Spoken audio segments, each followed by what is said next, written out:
Bienvenue chez Femmes de Foot, la seule adresse 100% foot féminin, la seule cuisine sans casserole. Bernard Larcombe, vous êtes le bienvenu quand vous voulez. C'est ouvert tous les lundis soirs à partir de 22h45 et au menu de cette deuxième de Femmes de Foot, nous allons vous proposer en entrée un retour complet sur la 4e journée de D1 féminine, des interviews, des buts, des débats. C'est assez copieux. Derrière, en plat du jour, si vous le voulez bien, un point sur les qualifiés pour la Coupe du Monde 2015 au Canada avec une petite touche brésilienne. Vous verrez, c'est très très bon. Et puis enfin, en dessert, un 100% crameur contre crameur dont vous me donnerez des nouvelles. Alors pour déguster tout ça, autour de la table, on vous a mis nos chefs tous un peu toqués. Elle est la reine du sucré salé. On en mangerait toute la journée. La délicieuse Candice Prévost. Lui, c'est un petit peu notre petit bouchon lyonnais. Il adore mettre les pieds dans le plat, du pied, sécurité. Veuillez accueillir notre chef étoilé, Monsieur Patrice Lair. J'adore Patrice. Attention à lui. C'est un petit peu le roi du coup de fouet. Il est journaliste à l'équipe. Il va être là pour travailler, cuisiner notre invité. Merci d'accueillir l'excellent Johan Aubois. Bienvenue Johan. Enfin, ils sont pas très loin. C'est plus fort que Maïté et Jean-Pierre Coff associés. Eh oui, ce sont nos chroniqueurs.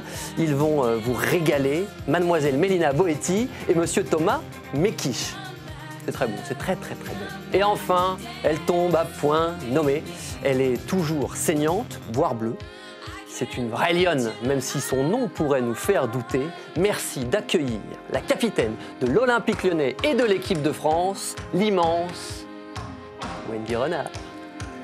Bonsoir. Bienvenue Wendy. Merci. On va se mettre à table? Pas de problème, avec parti. plaisir. Générique.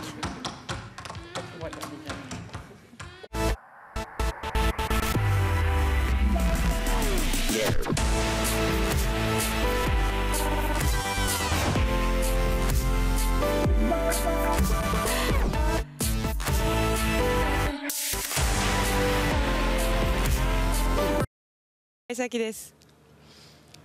ぜひ女子サッカー見てください。Vous avez compris? Alors, qui a compris? Wendy va traduire. Bienvenue à Femmes de Foot.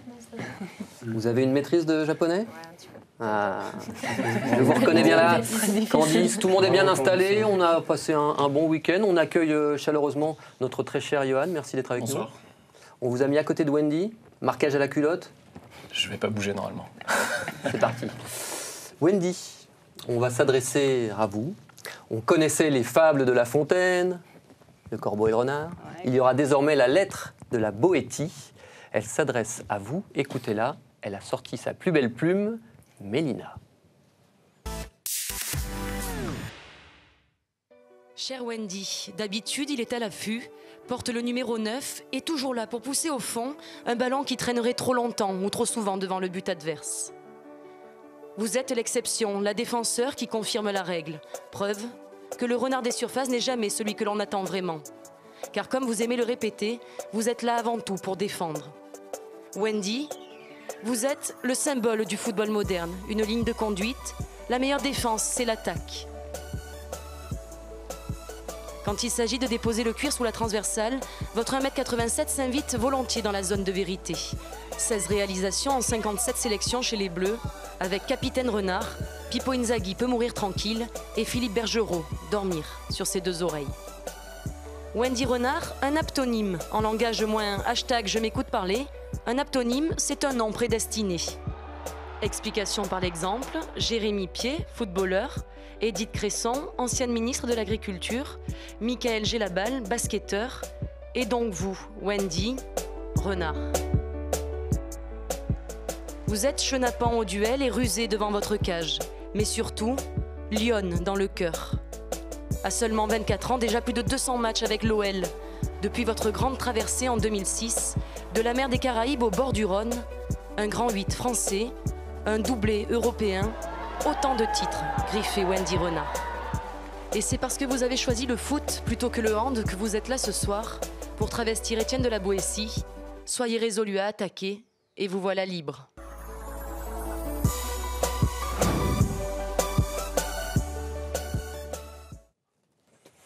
Wendy, vous incarnez la footballeuse moderne. Ça vous plaît comme définition? Ça me plaît, d'autant plus que c'est pas souvent qu'un défenseur est mis à l'honneur, si on peut dire. Et ce reportage, il me fait plaisir parce qu'il reflète déjà ma personnalité. Et, j'aime bien défendre, mais c'est vrai que je profite aussi des coups de pied arrêtés qu'on peut avoir lors des rencontres. Et ça fait plaisir un peu de temps en temps d'être récompensé et de voir ce reportage sur soi. C'est vraiment un grand moment. Patrice, quand on voit une joueuse qui marque autant de buts, on n'est pas tenté de la faire jouer même ailleurs qu'en défense?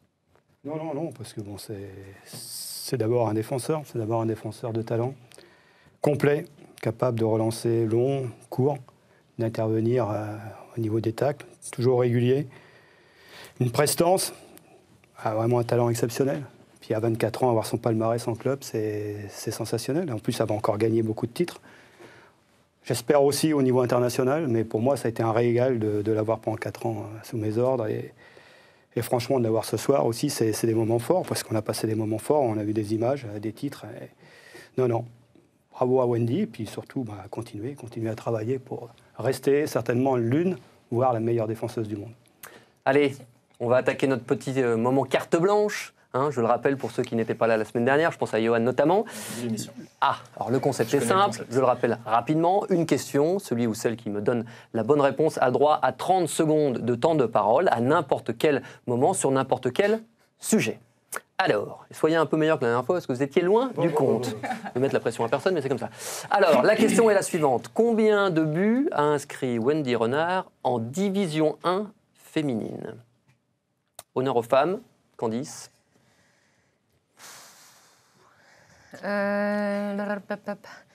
En division 1 féminine, je dirais 25. Patrice. T'as été son entraîneur. C'est ça, j'étais entraîneur à Lyon, dans le temps. Alors. Je sais pas, moi, 26. Eh bien le voilà, il est arrivé, il n'est pas venu pour rien. C'est un journaliste, monsieur Johan Aubois. Vous êtes très proche du compte. Combien 31. Est-ce que vous savez, Wendy, exactement combien de buts vous avez inscrits? J'ai dépassé 35, je pense. Plus que ça. Il va falloir encore... 42. Oui, il va falloir... Non, il va falloir marquer encore un peu. La bonne réponse est donc 33, grâce au 33e inscrit ce week-end face à Juvisy. Regardez d'ailleurs les stats de Wendy Renard, c'est assez bluffant, 131 matchs, 33 buts inscrits, 91 clean sheets, ça pour les défenseurs, ça fait toujours plaisir. Et puis en sélection, ça reste aussi très correct, avec 57 sélections et 16 buts, 74% de victoire.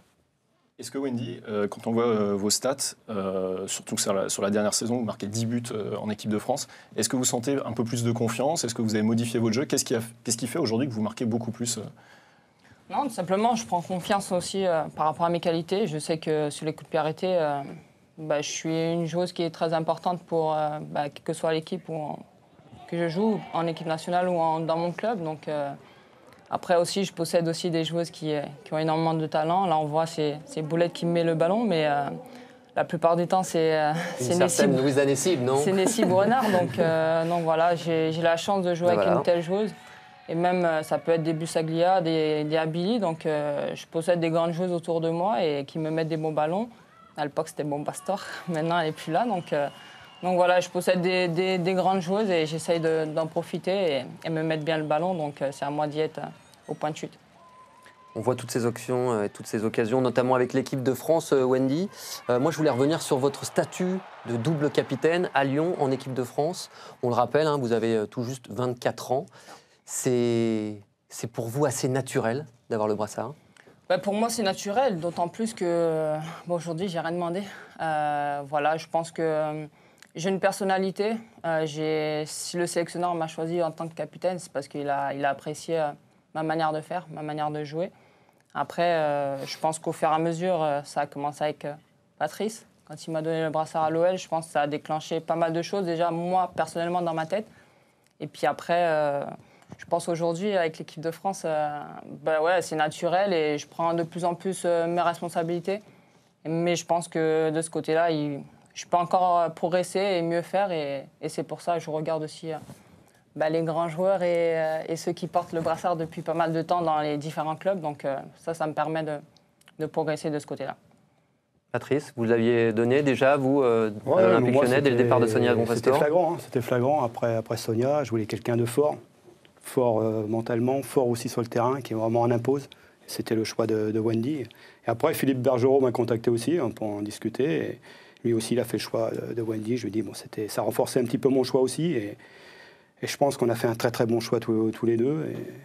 Maintenant, il faut que ça continue. Est-ce qu'il n'y avait pas l'âge aussi dans cette volonté-là? Parce que tu avais Camille Abili qui était aussi un leader naturel. Non. Je pense que Camille aussi, c'est important. Mais bon, parle beaucoup, Camille. Parle beaucoup, alors que je pense qu'une fille comme Wendy parle un peu moins. Mais c'est peut-être un peu plus fort par rapport au groupe. Moi, ça m'intéresse de savoir comment toi, tu parles à tes joueuses, que ce soit à l'Olympique Lyonnais ou en équipe de France, parce qu'on ne voit pas ce qui se passe à l'intérieur.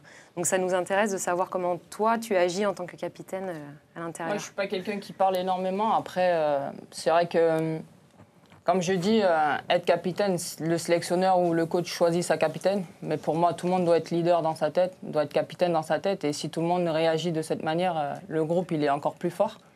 Après, avec l'expérience, forcément, j'apprends. Je progresse et maintenant ça devient plus naturel de prendre la parole et de dire ce que je pense. Mais c'est vrai qu'au début j'étais un petit peu timide. Déjà je suis timide à la base et j'étais timide et de passer aussi derrière Pastore qui est une leader naturelle, c'était pas forcément évident. Mais comme j'ai dit, j'ai appris vite et j'ai eu de la chance aussi d'avoir des gens autour de moi qui me conseillent bien. Et après, ça vient naturellement et aujourd'hui, je suis bien. Non, le message, il faut le faire ressentir à son groupe. Et Wendy était capable de le faire. Après, c'est vrai, c'est un peu plus de confiance, mais non. Puis après, aussi de démontrer sur le terrain cette force, être décisive aussi à certains matchs, ça c'est important aussi. Alors, vous l'avez évoqué, Camille Abili, elle parle beaucoup, mais elle pose aussi des questions. Et c'est une question pour vous, Wendy, on l'écoute. Pourquoi, Wendy, tu veux tout le temps mettre une casquette? Voilà, c'est ma petite question pour Wendy. Et comme quoi, elle a vu juste. Ouais. Non, mais elle me chante pas mal. Même Lisa, tout le temps, elle me dit mais laisse tes cheveux comme ça, laisse tes cheveux comme ça. Mais bon, c'est comme ça, j'aime bien. Chez moi, j'en ai pas mal, donc ça fait partie de ma personnalité et ça me va bien. Donc je sors un peu des îles, donc c'est normal. Pour protéger le front du soleil. Tu fais collection, hein, c'est ça? Non, j'aime bien et j'en ai pratiquement de toutes les couleurs, donc c'est bien. Allez, on va passer sur la D1 féminine. 21 buts, 3 doublés, 0 match nul. Je parle évidemment de la 4e journée, mais Pauline Schatz va vous en dire beaucoup plus. Écoutez-la. Que s'est-il passé lors de la 4e journée de D1? Vous voulez tout savoir? Eh bien, on va tout vous raconter. Vous racontez que, comme l'affirme Inès Jorena, avec Lyon, si on doute un petit peu, ça pardonne pas. Pour l'instant, cette saison ressemble en effet fortement à la précédente et pour cause, l'Olympique Lyonnais continue de tracer son autoroute. Après un joli 4-0 face à Montpellier, les troupes de Gérard Prêcheur ont sanctionné Juvisy avec la même intransigeance. 4 buts marqués également ce dimanche et ils sont signés Ada Egerberg, Lotta Schelin, une certaine Wendy Renard et Elodie Thomis. Si la domination lyonnaise est incontestable, on notera un petit relâchement général en deuxième période. Résultat, Julie Machard en profite pour marquer et infliger à Sarah Boidi son premier but de la saison. Toujours un peu rageant, mais sans conséquence pour Lyon qui reste en tête du tableau et qui compte dans ses rangs les 2 meilleures buteuses de cette D1, Ada Egerberg et Lotta Schelin avec chacune 6 buts à leur actif. Direction le sud de l'Hexagone à présent. Ce week-end, il faisait très chaud à Montpellier. Et le moins qu'on puisse dire, c'est que les Parisiennes ont frôlé le malaise. La première période est équilibrée et si le PSG semble avoir un peu plus de jus, à la pause, tout est encore envisageable. En seconde période, les deux équipes continuent de se neutraliser et Farid Benstiti décide de réorganiser l'effectif parisien en faisant rentrer Lindsay Oran.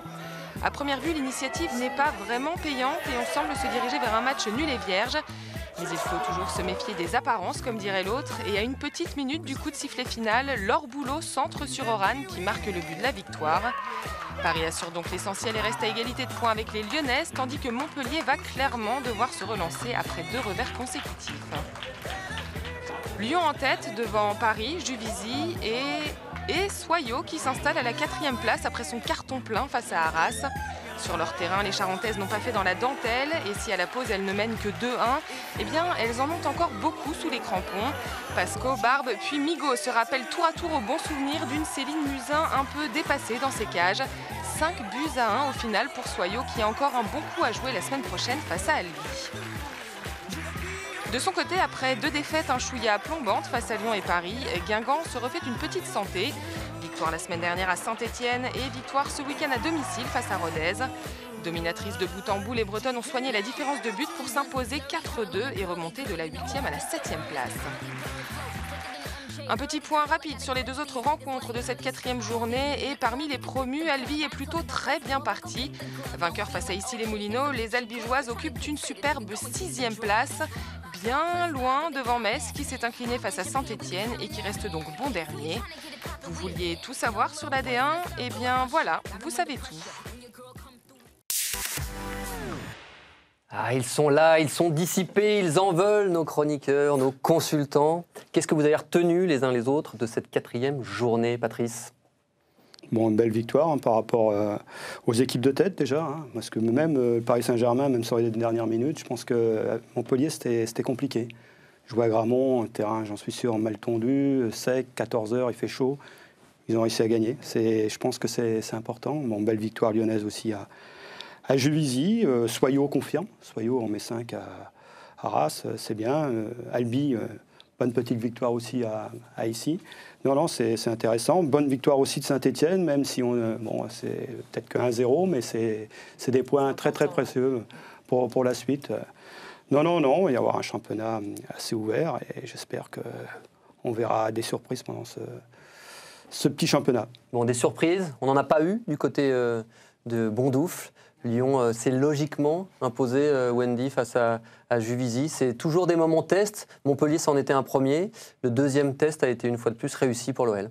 D'autant plus qu'il était à l'extérieur, donc c'était important après Montpellier de confirmer notre suprématie. Maintenant, comme j'ai dit, il faut qu'on se concentre sur nous-mêmes, qu'on fasse notre petit bonhomme de chemin et on a assez d'expérience par le passé pour pouvoir faire le job comme il faut. Et on a un groupe assez soudé qui est bien parti depuis le début, donc on espère continuer comme ça.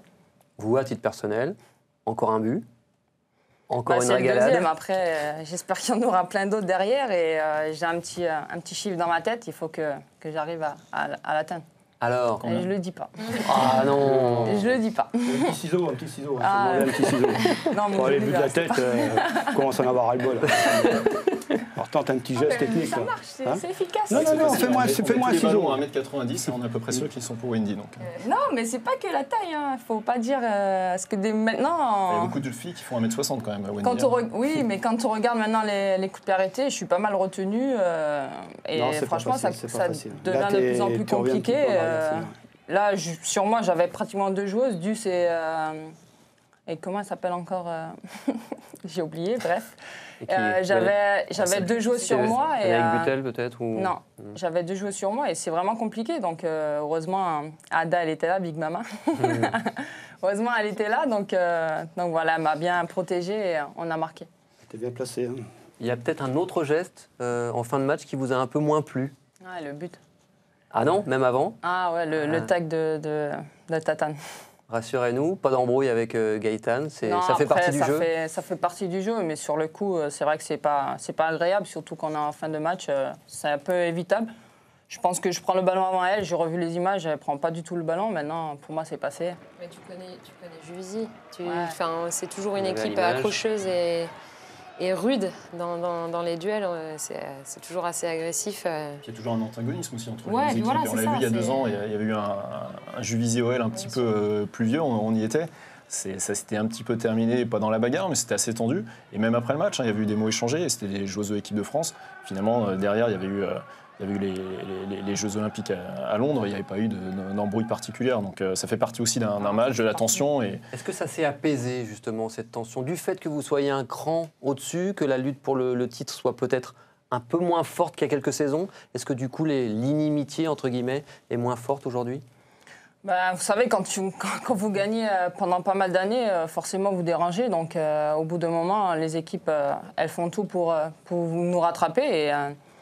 Et nous, elle progresse, mais nous aussi on progresse. Donc c'est à nous de garder ce cap comme on le fait, de continuer à gagner des titres, à rester comme nous sommes, à faire notre petit bonhomme de chemin. On est très bien, parce que depuis mon arrivée à l'OL, j'ai fait que remporter des titres. Donc voilà, je veux continuer comme ça. On a entamé la 2e main, donc il faut la finir. Je vais atteindre les 10 titres avec l'OL.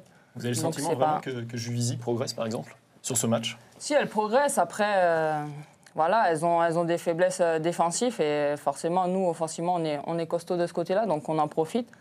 Mais après, sur ce match, je pense que les 10 premières minutes, elles ont essayé de faire un pressing sur nous. Après, une fois qu'on a réussi à marquer ce premier but et à poser notre jeu, on a vu que c'était vraiment compliqué et il y avait trop d'espace.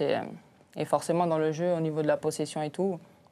Je vois, Wendy, que vous êtes passé par l'école Patrice Lair, puisque Patrice, c'était un des points sur lesquels vous vouliez revenir. Le premier but, l'ouverture du score pour Lyon, c'est un moment important. Non, ce que j'ai bien aimé quand même de la part de Juvisy, c'est qu'ils ont été assez conquérants au départ, c'est-à-dire de jouer assez haut sur un 4-4-2, mais je pense que où ils se sont mis en difficulté, c'est dans le replacement. Ils n'ont pas su, à mon avis, sur une des 2 attaquantes, aussi bien Catala que Tiné, faire de décrocher un petit peu. Détaillez-nous ce premier but, si vous voulez bien. Premier but, non, ça c'est pas le premier but là-dessus, c'est un autre. Mais là, ici, pour arriver, c'est surtout au niveau du milieu de terrain qu'il y a une sentinelle qui décroche, mais absolument qu'il y a une attaquante, que ce soit Tiné ou Catala, qui viennent la gêner. Autrement, forcément, il y a une ligne de 2 attaquantes que juste sur une relance de Wendy ou de Saki, et tout de suite, ils trouvent le milieu de terrain, mais ils viennent en surnombre. Tout de suite, Amandine et Louisa se retrouvent juste... en face des 2 milieux de terrain, Jorena et Tunkara. Et après, c'est facile parce qu'il suffit de mettre un ballon sur la profondeur entre les défenseurs. Je pense que la vitesse de Juvisy derrière, c'est pas leur point fort. Et forcément, une fille comme Lotta Schelling prend le ballon, s'entortrait sur Ada Egerberg, et il n'y a pas de souci. Je pense qu'il aurait fallu essayer de résoudre assez rapidement ce problème pour Juvisy. Mais d'un autre côté, j'ai bien aimé cette équipe de Juvisy qui a essayé au départ, pendant 10 minutes, même vous a posé des problèmes, et c'était bien. C'est toujours le problème, Patrice, c'est qu'ils essaient 10 minutes, un quart d'heure, et au bout d'un quart d'heure, le match est plié. Et ça fait 4 ans qu'on vit ça. On arrive toujours à quelques jours avant ce match, on se dit « Ah, c'est enfin un duel ».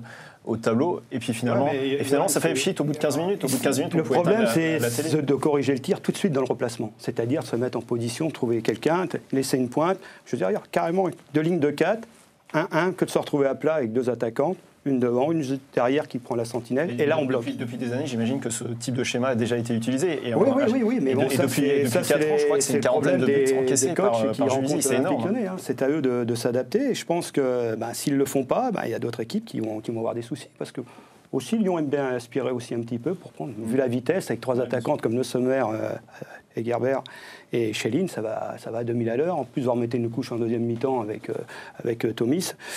Non, il ne faut pas trop s'amuser avec ça. Un système de jeu justement en 4-4-2 où tu vois déjà Gaëtan Tiné qui est devant, qui du coup ne touche pas beaucoup de ballons puisqu'elle est attaquante. Donc est-ce que la volonté, c'est un peu paradoxal parce que tu as la volonté d'aller chercher Lyon dans son camp, donc de mettre un peu de poids offensivement et d'avoir une Gaëtan Tiné avec Janice Keyman aussi devant, mais derrière elles se font prendre par ce jeu-là et elles se font avoir, donc il n'y a pas de remise. Mais le problème, il faut déjà bloquer cette première relance. Cette première relance, Wendy et Saki baladent le ballon, tac, tac, hop, on met un ballon intérieur, intervalle, et tout de suite, 2 adversaires éliminés, tout de suite. Alors, ça met la pression au milieu de terrain. Autant avant, il y avait Sandrine Soubéran au milieu de terrain qui pouvait mettre un petit peu d'impact.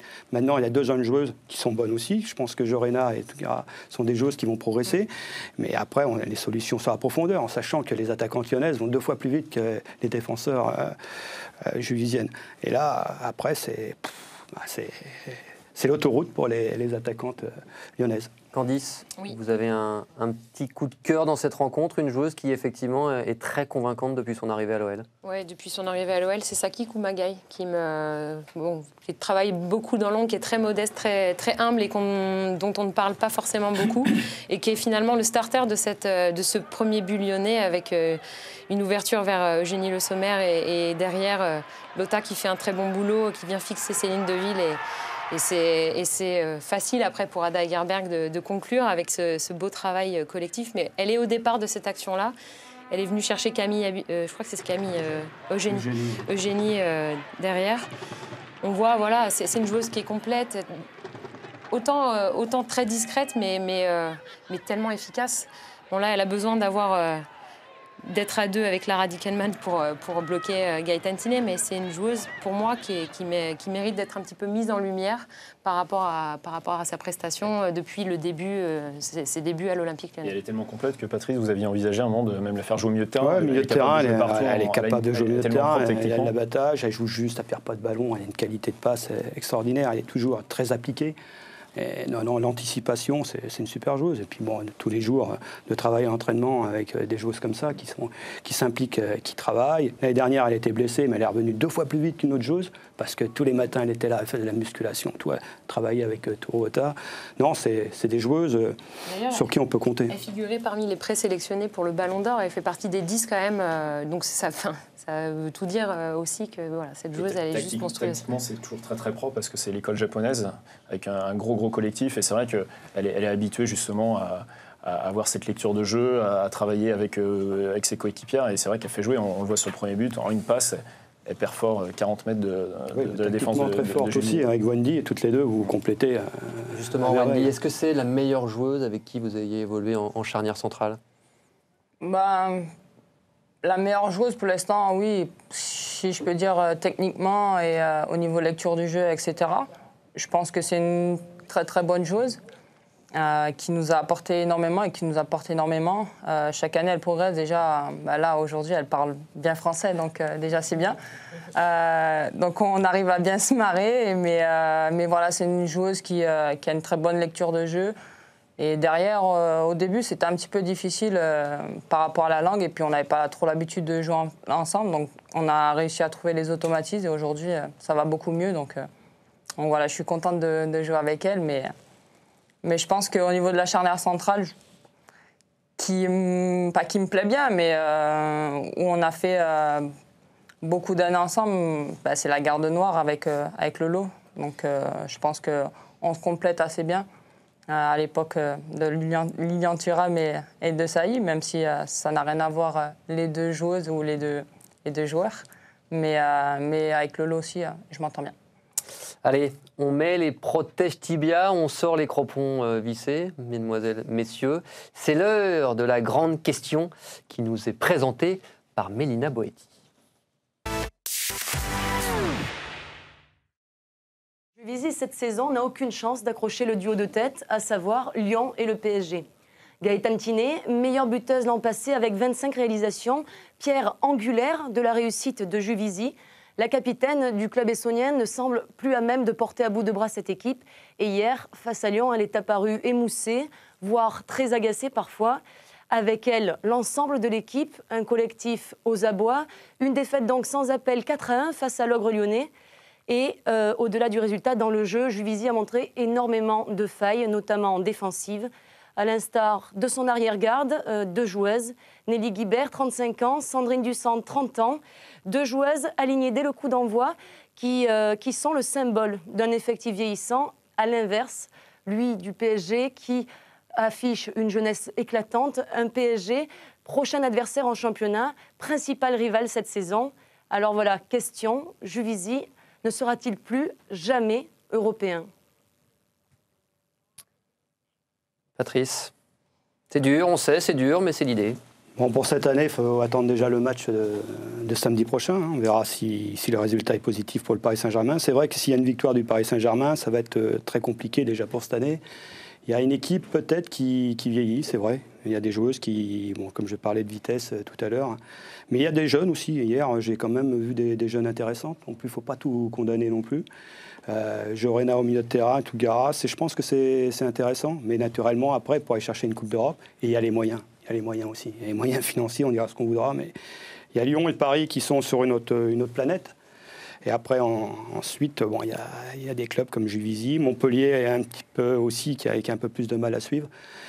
Mais samedi, ça sera capital. On saura, à mon avis, si Paris bat Juvisy. Déjà, on saura à mon avis, les 2 équipes qui seront à la Coupe d'Europe la saison prochaine.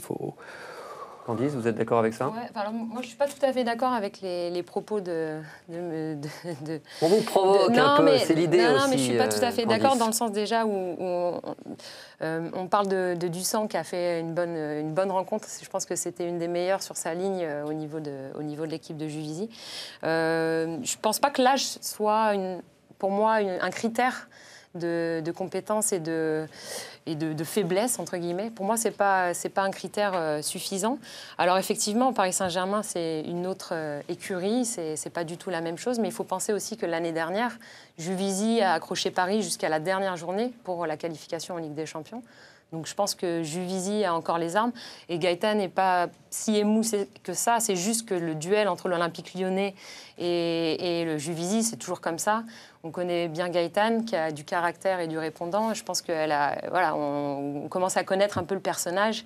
Et je ne pense pas qu'elle soit totalement émoussée. Et à mon avis, elle a encore des arguments, et Juvisy aussi, à défendre. Surtout qu'ils ne vont pas jouer la Ligue des Champions. Donc, ils ont une compétition en moins à jouer. Donc, il y a plein d'arguments qui peuvent faire équilibrer un peu le débat aussi. Et ce n'est pas si facile que ça pour le Paris Saint-Germain au niveau de la qualif pour l'année prochaine. Johan. Je constate que Patrice, depuis qu'il n'est plus entraîneur de Lyon, est plus sympa avec Juvisy déjà. Non, je dis... Vous êtes moins violent. Alors que là, c'est l'occasion de leur rentrer un petit peu dedans. Vous parliez d'équipe moi, quand j'étais en compétition avec eux, pas de problème. De ce côté-là, après, c'est vrai que moi, j'en ai payé les pots cassés aussi. Hein. Je me suis payé l'éthique, je me suis payé la commission de la FIFA, de l'UEFA plutôt. Suspension peut-être, mais moi, ça m'a coûté du fric aussi. Mais... vous en avez plus à Lyon qu'à Juvisy. Oui, peut-être, mais bon, maintenant, je ne veux pas rentrer là-dedans. Moi, ce qui m'intéresse surtout, c'est le terrain, voir un petit peu les joueuses françaises à Juvisy qui peuvent progresser, les plus jeunes, d'autres peut-être qui sont un petit peu sur la fin. Et Gaëtan Tiné, pour moi, il est certainement la meilleure, voire l'une des meilleures attaquantes françaises. Et bon, même si un joueur m'a dit que est-ce qu'une joueuse va faire une équipe? Est-ce qu'une joueuse va faire une équipe? Non, mais autour, il y a quand même des joueuses de bon niveau. De bon niveau français, naturellement par rapport à certaines équipes au-dessus, non, par rapport au PSG ou à Juvisy. Pas à Juvisy, par rapport à Montpellier, par rapport à d'autres équipes. Tu as Céline Deville dans les buts. Oui, il y a quand même des joueurs qui sont en équipe de France. Qui sont en équipe de France. Mais Gaëtan Tiné, elle est titulaire en équipe de France. Et hier, c'est encore elle qui était quand même la plus dangereuse quand même. Elle coup franc. Plus qu'une équipe vieillissante, est-ce que c'est pas un système vieillissant? Alors le système de Juvisy a toujours très très bien fonctionné jusqu'à maintenant. Mais par rapport à deux grosses machines comme le PSG et comme Lyon, il faut pouvoir attirer les ce côté un petit peu patronage, familial, est-ce que finalement ça n'arrive pas à bout de souffle? C'est vrai qu'à un moment donné, tu peux plus après. Tu as une limite qui est plus basse qu'un club pro comme l'Olympique Lyonnais, comme le Paris Saint-Germain. C'est certain que tu évolues. Quelque part, on répond à la question. Est-ce que Juvisy jouera l'Europe? Non, peut-être que cette année, ça pas avec deux locomotives comme Paris. On ne sait pas encore, parce que le Paris Saint-Germain, c'est peut-être trop récent, trop frais. On connaît que... On a vu qu'il y avait du beau monde qui était là, qui arrivait, d'expérience, des jeunes et des moins jeunes, parce que Séguer, elle n'est pas si jeune que ça. Donc, mais c'est un leader incontestable. Maintenant, oui, effectivement, à terme, ça peut être le frein de Juvisy pour l'évolution du foot. Les moyens, c'est toujours pareil, les moyens toujours. Mais ils ont essayé, parce que ils sont à bon douffle. Avant, c'était Maquin. Quand on allait jouer à Maquin, sur la tôle ondulée, là-bas, c'était quelque chose. Mais bon, là, ils se sont mis, il y a un stade, il y a quelque chose. Ils ont progressé aussi. Je pense que les clubs comme Lyon et Paris Saint-Germain, ils ont forcé à s'améliorer. Bon, il faut voir, ils vont peut-être avoir des jeunes, mais c'est sûr qu'après, pour recruter, demander à certaines joueuses à Lyon d'aller jouer à Juvisy, ça va être compliqué quand on a à goûter à certaines choses. Et l'inverse, l'inverse aussi. Et l'inverse, la même. Mais pour être performant... Pour revenir un peu sur le débat, finalement, la question, c'est également, est-ce qu'un club non professionnel comme le Paris Saint-Germain ou l'Olympique Lyonnais est encore capable de venir qualifier en Ligue des Champions? Se qualifier en Ligue des Champions, je pense que ça peut être difficile quand on a aujourd'hui deux clubs qui s'entraînent tous les jours, qui ont des investissements, qui font des investissements qui sont de haut niveau. C'est compliqué, je dirais, sur la durée, parce que sur un match, tout reste possible. Surtout que quand on voit le calendrier de Lyon et de Paris, on joue la Champions League, l'équipe nationale, la Coupe de France, le championnat. Donc sur un match, tout est possible. Maintenant, c'est sur la durée qu'il faut regarder. Et je pense que sur la durée, les équipes professionnelles prennent le dessus parce qu'il y a l'effectif, il y a l'expérience aussi à l'entraînement. Et puis, il y a aussi l'exigence qu'on demande tous les jours à l'entraînement. Donc ça aussi, ça permet de progresser. Et quand on a des joueuses de talent à l'entraînement, on progresse aussi tout comme en match. Donc il y a les c'est important. déplacements, la récupération, il y a plein de choses. Hein. Et travail, c'est compliqué. C'est vrai que c'est compliqué pour ces équipes-là. Après, je pense que Juvisy, elles ont déjà fait pas mal de... elles ont déjà beaucoup progressé. J'ai bien aimé les nouveaux maillots, parce qu'à l'époque, c'était pas ça. Mais maintenant, voilà, donc ça montre que Juvisy fait des efforts. Et déjà, c'est plus beau pour le football féminin. Et je pense que c'est plaisant. Maintenant, il y a d'autres sujets sur lesquels il faut qu'elle progresse. Mais après, je dirais ça, chacun son problème. Nous, on est bien liés. Au niveau du staff médical aussi, elles sont avec à Clairefontaine, où il y a plein des choses qui sont quand même un peu professionnelles du côté du Juvisy aussi.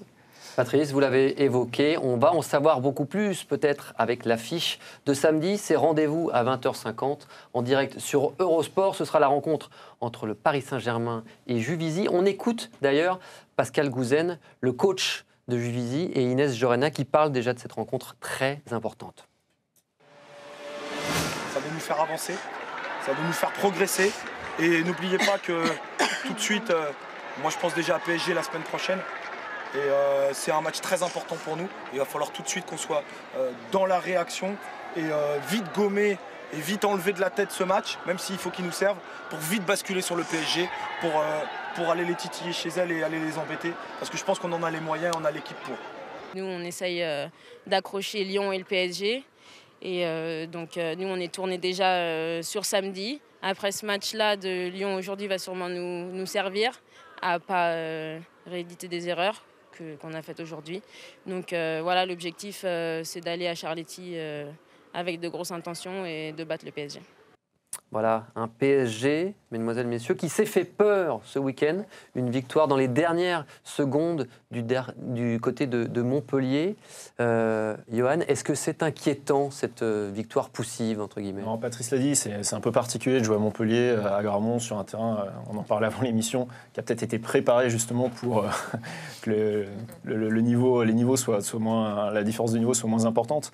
Après, dans le jeu, voilà, elles avaient été très bonnes la semaine précédente. Je ne m'inquiète pas trop pour les Parisiennes. Je regardais encore leur effectif tout à l'heure. C'est quand même du très très haut niveau. Et pour en venir à Juvisy, je pense qu'il n'y a pas de comparaison possible. Donc moi, je ne m'inquiète pas trop pour les Parisiennes. Il faudra un petit peu de temps pour mettre en route la machine. Mais sur ce match-là, en tout cas, elles ont justement trouvé les ressources pour marquer à la dernière seconde avec Lindsey Horan. Un très beau but d'ailleurs. On sent qu'elles n'ont pas paniqué sur cette action. Donc voilà, je ne m'inquiète pas pour le PSG. Patrice, est-ce que vous vous inquiétez quelque peu pour le PSG par rapport à ce Non, c'est ce que je francilien disais tout à l'heure. Hein. C'est une belle victoire. C'est une belle victoire. Là-bas, il faut gagner à Montpellier. En plus, à Gramont, là, je vous dis, c'est un autre contexte. À la Mosson, c'est pas pareil. On va prendre la largeur, on peut faire les décalages. Il y a un bon terrain, c'est beaucoup plus facile. Non, c'est une victoire importante. Et ils n'ont pas pris de but. Lyon a pris un but. C'est un petit truc, comme hier. Je connais Wendy, elle n'a pas dû apprécier d'avoir pris un pion. Non, c'est plein de petites choses. Wendy, on sait qu'il y a Marie-Laure Delis qui marque beaucoup, qui a beaucoup marqué l'an dernier. Là, il y a Lindsey Horan qui prend le relais. Elle est déjà décisive. Est-ce que c'est une joueuse qui vous plaît également? Ouais, elle a un profil, je dirais, atypique. C'est une joueuse qui protège très bien son ballon et qui est très jeune, qui a une marge de progression énorme. On a eu la chance j'ai eu la chance de mettre... J'ai eu la chance de m'entraîner avec elle quand elle était venue à l'OL faire un essai. Et c'est une joueuse qui à l'époque, qui a démontré énormément de qualité. Et je pense qu'elle peut faire très très mal dans le championnat français. Mais après, elle est du côté de Paris. Donc nous, défensivement, on est costaud. Donc moi, j'aime bien jouer contre ce genre de filles. Lindsey Horan qui a inscrit ce but salvateur pour le Paris Saint-Germain sur la première passe décisive de Laure Boulot. Et Laure Boulot qui a peut-être été aidée par Zlatan. Vous connaissez Zlatan, Candice? Le petit chien de Laure Boulot. Absolument. Oui, je l'ai vu. Voilà, qu'on a à l'écran. C'est un petit moment de détente avec Zlatan. Non, a priori, il est déjà titulaire dans l'équipe de Laure Boulot. Ce Paris Saint-Germain un peu plus... Vous avez osé quand même passer ça. Ah oui. Un peu plus sérieusement, cette équipe du PSG, Candice, vous la voyez aussi encore au-dessus de Juvisy pour cette saison? Mais, L'année dernière, c'était une saison, voilà, c'est différent. Juvisy avait gagné là-bas au match aller. Oui. Et puis oui, mais bon, après, dans la saison passée, et encore, voilà, c'est autre chose que cette année avec le recrutement qui a été fait cet été par le Paris Saint-Germain. Je pense qu'il y a quand même du très lourd qui est arrivé côté parisien.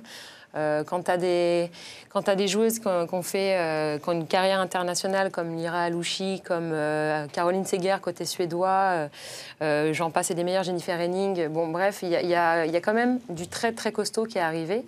Maintenant, c'est vrai que on en a parlé la semaine dernière. C'est vrai qu'il y a beaucoup d'étrangères qui arrivent comme ça, mais elles restent quand même. On voit une Tobin East qui est restée quand même plus d'1 an. On voit Lindsay Horan qui fait sa deuxième saison ici. Annick Crane également. Donc c'est vrai que je pense qu'on a une très belle équipe du Paris Saint-Germain qui monte d'un niveau pour aller essayer de réduire l'écart avec l'Olympique Lyonnais. Ça va être de plus en plus dur effectivement pour Juvisy. On conclut cette 4e journée de D1 avec une équipe qui avait déjà bien entamé la saison dernière. C'est l'équipe de Soyaux. Elle réussit encore une entame de championnat plutôt convaincante. Est-ce que vous pensez que Wendy, cette équipe, est capable de venir titiller ce qu'on appelle le fameux Big Four? Honnêtement, je pense que c'est compliqué. Ça revient à dire, toujours par rapport au professionnalisme, c'est une très bonne équipe assez jeune qui a beaucoup de talent. Mais après... c'est compliqué, c'est sur la durée qu'il faut, c'est pas sur un match. Il faut être constante pendant toute une saison et ça c'est le plus dur. Après, le plus dur, on m'a toujours dit, c'est de confirmer, d'atteindre le haut niveau, c'est possible quand on se donne les moyens de travailler, etc. Mais le plus dur, c'est d'y rester et ça c'est compliqué. Sur un match de 90 minutes, on peut le faire. Rien n'est impossible. On peut le faire, mais après, au final, c'est de remporter le titre. Et je pense que pour Soyaux, c'est encore difficile. Soyaux, c'est un club quand même historique de la D1 féminine. Et il y a eu des belles personnalités qui sont passées par Soyaux, comme Corinne Diacre.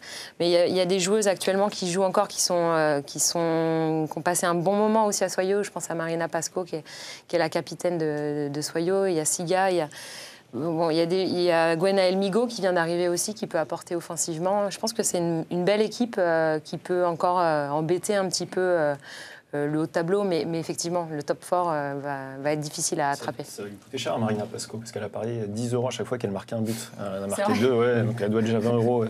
À qui elle les doit? À ses coéquipières. Voilà. À chacune? Non, pas chacune quand même. Elle n'a pas le budget de l'OL. On va regarder justement le programme de la 5e journée. On a évoqué le duel francilien entre le Paris Saint-Germain et Juvisy. Ça, ce sera le samedi soir à 20h50. Justement, cette équipe de Soyaux, elle va aller du côté d'Albi. Ce sera une occasion de voir si elle est vraiment au-dessus. Et puis, un œil sur l'équipe d'Arras qui reçoit Guingamp. C'est déjà une urgence pour prendre des points pour le club du Nord. Oui, Arras a besoin de points déjà. Les équipes derrière, Metz, ici, qui va à Lyon, ça va être compliqué. Non, bon, les équipes, et puis bon, très bonne réaction de Guingamp aussi. Ma très chère Wendy, est-ce que vous aimez les surprises? Pas trop. Pas trop, comment ça? Ça dépend. Quand je connais la personne, oui, ça peut aller, mais quand je connais pas, non, c'est compliqué. Vous pouvez tout annuler encore. Ah mais non, mais nous, on est rêvés. Mon petit bout de chou. C'est parti pour la rencontre. Alors, on est très heureux d'accueillir sur le plateau Laurie et Lioric. Bienvenue. Mon petit bout de chou. Laurie, venez vous asseoir, je vous en prie, à côté de moi, si vous le voulez bien. Donc, c'est qui le patron? vous l'aurez sans doute compris, Laurie est la sœur de Wendy, Lioric est son très charmant garçon. T'es également le filleul de Wendy. Wendy, on vous rassure tout de suite. Le patron. C'est moi, le patron. C'est qui? Fais-vous tati. Oh, c'est pas propre ça. Donc Wendy, on vous rassure tout de suite. On en a beaucoup parlé avec Laurie précédemment. C'est exceptionnel, normalement à cette heure-là. Lioric dort depuis longtemps, mais pour sa super marraine, on a fait une exception. Moi, je vais en profiter, Laurie. On va parler un peu de votre sœur. On a envie d'en savoir forcément bien plus. Vous êtes son aînée de 3 ans. Quel genre de petite sœur était-ce? J'ai beaucoup pris des coups à sa place. Donc, à faire des bêtises. Mais bon, après, on était quand même solidaires ou quoi que ce soit. Mais c'était... en fait, on a toujours été proches ou quoi que ce soit. Donc, même dans les bêtises, on était solidaires. Voilà. Alors, assez turbulente, je pense. Ne le prenez pas mal. Oui. Vous faites 1m66, je ne suis pas non plus très grand, mais qu'est-ce qui s'est passé? Vous n'avez pas eu le droit à la potion magique comme Wendy? C'est quoi? C'est l'alimentation martiniquaise? C'est quoi le secret? Nos parents nous disaient manger de la soupe, on va grandir. Elle ne mangeait pas de soupe, elle a grandi. N'écoutez pas toujours vos parents, vous voyez. On peut pas dire ça, il y a mon fils. Wendy, d'avoir Yorick avec vous, ça fait plaisir. Ouais. Je vous remercie parce que... Ben voilà, c'est ma grande sœur, même si je suis la dernière des deux parents, ma mère et mon père. Malheureusement, on a perdu notre père à 8 ans, mais on a toujours été solidaires l'une par rapport à l'autre. Et aujourd'hui, c'est peut-être difficile, mais il est né le même jour du décès de mon père, donc je pense qu'on a un magnifique garçon et il revient à ma grande sœur. Donc, je suis un peu émue, mais voilà, ça fait plaisir et je suis contente qu'ils soient avec moi aujourd'hui. On parle un peu, Laurie, du talent de Wendy. C'est une joueuse assez exceptionnelle, capitaine de l'équipe de France, capitaine de l'Olympique Lyonnais. Très honnêtement, quand vous étiez justement du côté de la Martinique plus jeune, est-ce que vous imaginiez un jour avoir votre sœur capitaine de l'équipe de France? Elle nous l'a toujours dit. Je me rappelle un peu après que mon père y soit mort, elle nous a dit un jour vous me verrez à la télé et tout. Donc après, au début, on se disait mais elle est face, c'est quoi ce problème? Mais après, très vite, vu l'acharnement qu'elle mettait à ses entraînements ou quoi que ce soit, on s'est vite rendu compte que c'était pas des blagues et qu'elle allait tout faire pour réussir en fait. Et est-ce qu'à un moment, on pouvait penser aussi qu'un autre sport pourrait éventuellement... Le hand. Le hand. Parce qu'il y a une année où elle faisait les deux en même temps. Donc le samedi, elle jouait au hand avec nous et le dimanche, elle jouait au foot avec les garçons. Et après, on lui a dit de choisir entre les deux. Et elle a choisi le foot. Mon Dieu. Et Wendy, pas que, il y avait aussi la course apparemment. On remercie Fred Labiche pour ces deux photos. Vous étiez aussi... c'est Fred qui nous a donné ça. C'est aussi il a pas le droit, aidé par la famille, je crois. C'est interdit, ça. Apparemment, vous faisiez aussi du triathlon, Wendy. Quand j'étais petite, j'étais assez sportive. Et c'est vrai que ma mère, un jour, elle m'a dit... Mais ma fille, tu vas mourir. Donc, le dimanche matin, je me réveillais, je faisais du triathlon. L'après-midi, je partais jouer avec les garçons ou avec les filles. Même le samedi, je jouais au hand. Depuis toute petite, j'ai baigné dans le sport, je kiffais ça. Et aujourd'hui, je suis contente parce que ma soeur, elle a dit, depuis à l'âge de 8 ans, j'ai rabâché à ma mère qu'un jour, elle me verra à la télé sous le maillot bleu. Je ne pensais pas sous le maillot de l'OL, mais sous le maillot bleu. Ça a commencé avec l'OL. Il faut bien commencer un jour. Et je tiens à remercier le CTR de la Martinique, Jojo Germé, parce que c'est lui qui a décroché son téléphone pour appeler aujourd'hui mon conseiller qui est Fred Labiche, pour lui demander s'il connaissait à l'époque Farid Benstiti, qui était l'entraîneur de l'OL, pour venir faire un essai. Et aujourd'hui, voilà, le chemin, mon histoire, elle est belle, parce que je suis la seule à ne pas avoir fait Clairefontaine. Et aujourd'hui, ça n'empêche pas passer par un centre de formation et de réussir. Donc, j'espère être, pour les jeunes Martiniquais, un exemple. Et pour ça, je suis fière de mon parcours, je suis fière d'être martiniquaise et de partir à l'âge de 16 ans dans mon île pour arriver en métropole. Ça n'a pas été quelque chose de facile, déjà pour ma mère.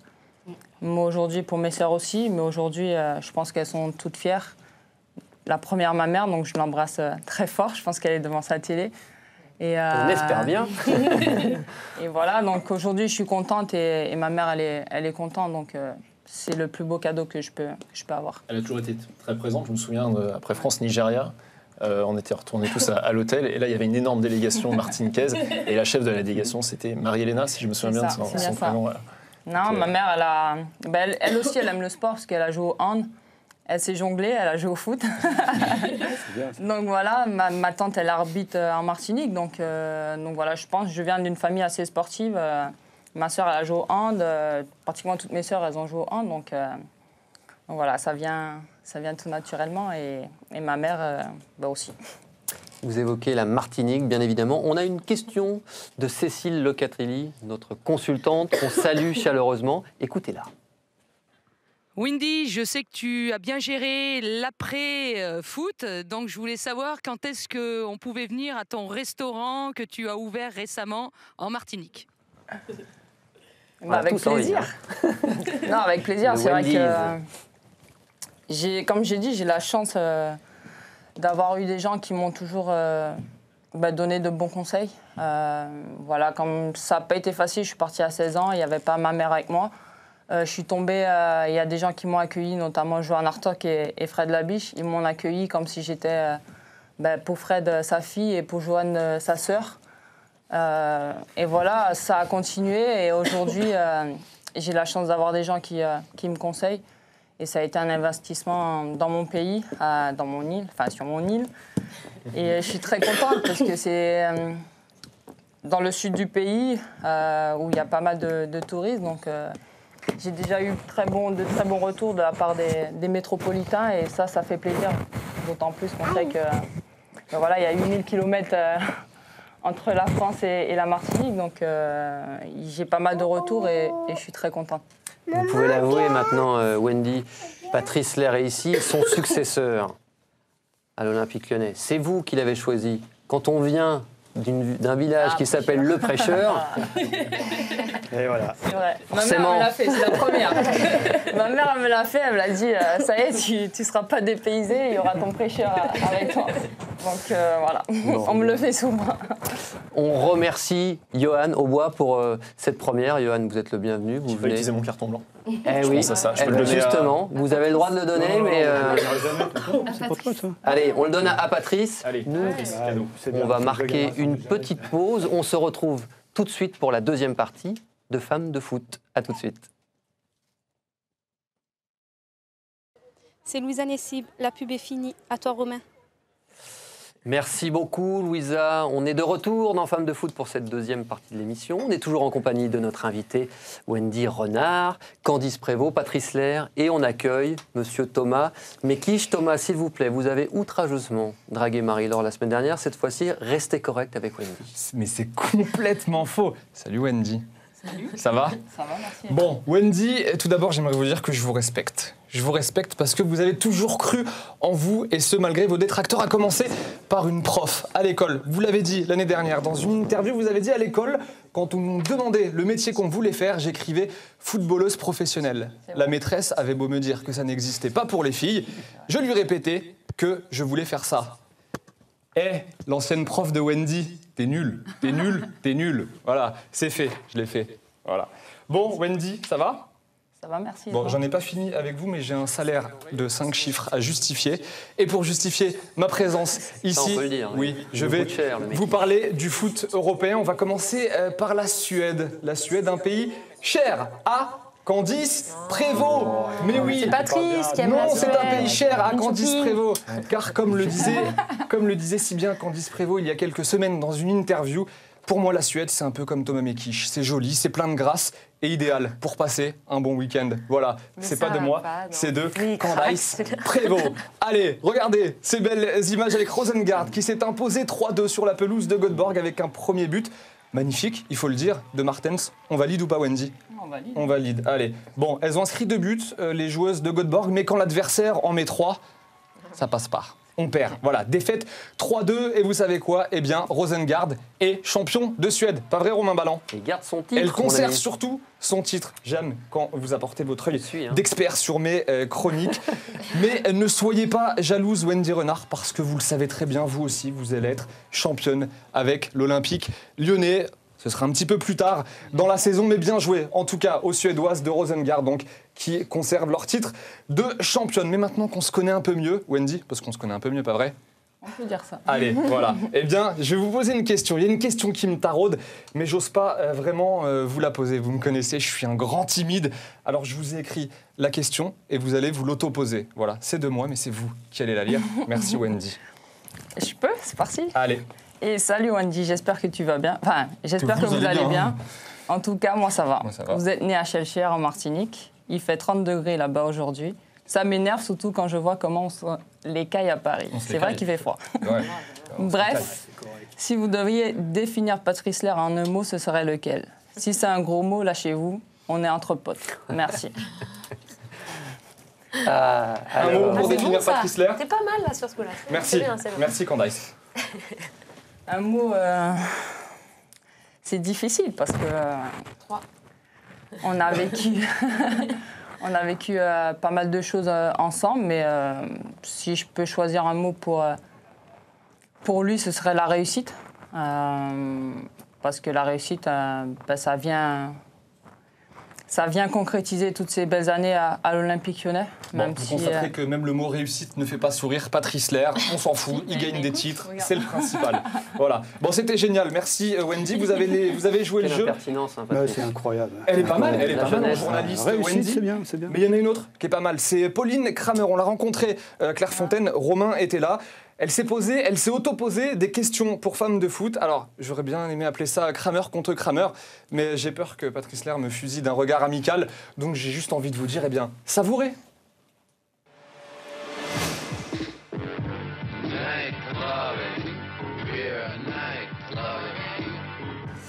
Pauline, bonjour.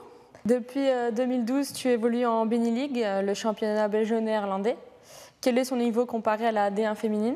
Je pense que c'est un peu moins fort que la D1 française. Après, c'est un championnat intéressant parce qu'on joue avec les équipes hollandaises, donc ça reste quand même un bon niveau. Durant l'intersaison, je sais que certains clubs t'ont rapproché, donc maintenant je veux des noms. Montpellier m'avait appelé pour savoir un peu où j'en étais physiquement aussi. Mais bon, j'avais dit à Anderlecht que je restais encore une saison, donc je vais commencer déjà ma saison, donc on verra. Quel souvenir gardes-tu de la Coupe du Monde U20 en 2010? Bon, on s'est encore fait éliminer, ça c'est un mauvais souvenir, au goal à virage, donc c'est difficile de se faire éliminer comme ça. On s'était fait éliminer comme ça aussi en U17, à la Coupe du Monde en Nouvelle-Zélande, donc c'est assez difficile. Mais sinon, un bon souvenir quand même. C'était un bon groupe et c'est dommage qu'on ne soit pas passé. Comment imagines-tu la Coupe du Monde au Canada? En finale, et pourquoi pas, en finale et gagner, être championne du monde. Je pense que c'est un rêve pour toutes les filles, donc j'espère que ça se réalisera. En dehors du terrain, quel genre de fille es-tu? En dehors du terrain, plutôt joyeuse. J'aime bien faire rire. En Belgique, c'est plus facile. Plutôt Hazard ou Neymar? Moi, j'aime bien Hazard, mais il est du Nord. Et dernière question, as-tu bien été interviewée? J'étais un peu stressée au début, mais ça va. Très bien. Elle a été très bien.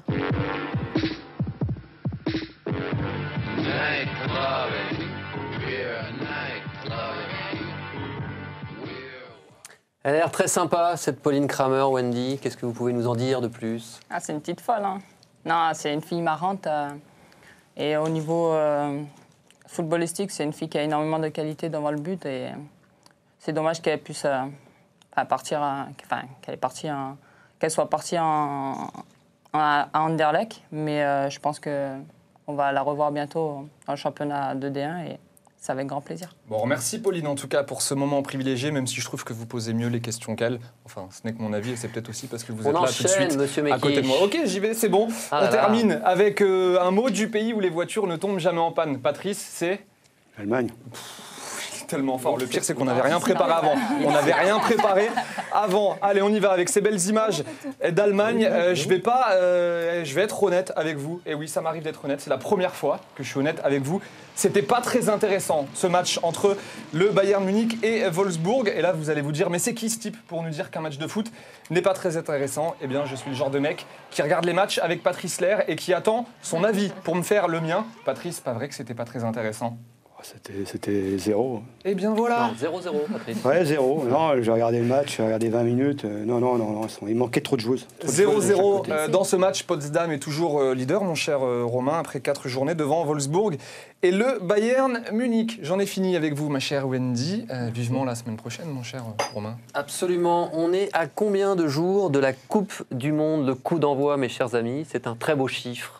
250 jours de la Coupe du Monde. On connaît d'ores et déjà 13 des 24 qualifiés et participants.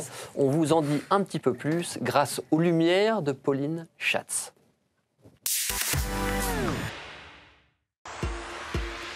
Comme chaque lundi, il est l'heure de faire le point sur les qualifications pour le mondial canadien. Et c'est tout frais, ça vient de tomber. Le Brésil et la Colombie iront bien au pays de Céline Dion l'année prochaine.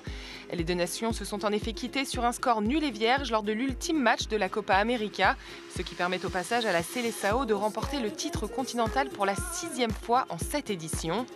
Si les Samba Queens étaient déjà certaines d'aller faire un tour au Canada, les Colombiennes l'étaient elles aussi grâce à la surprenante victoire quelques heures plus tôt de l'Équateur sur l'Argentine 3-2. Clap de fin donc pour l'Albi Céleste et direction les barrages pour les Équatoriennes qui affronteront le 4e de la CONCACAF pour une ultime chance de qualification. En Asie, la Coupe des Nations a tranché et à ce petit jeu, c'est le Japon qui est sorti en tête en remportant la compétition pour la première fois de son histoire. Il faudra donc une nouvelle fois compter sur les Nippones qui, est-il nécessaire de le rappeler, avaient remporté le dernier mondial en battant les États-Unis au tir au but.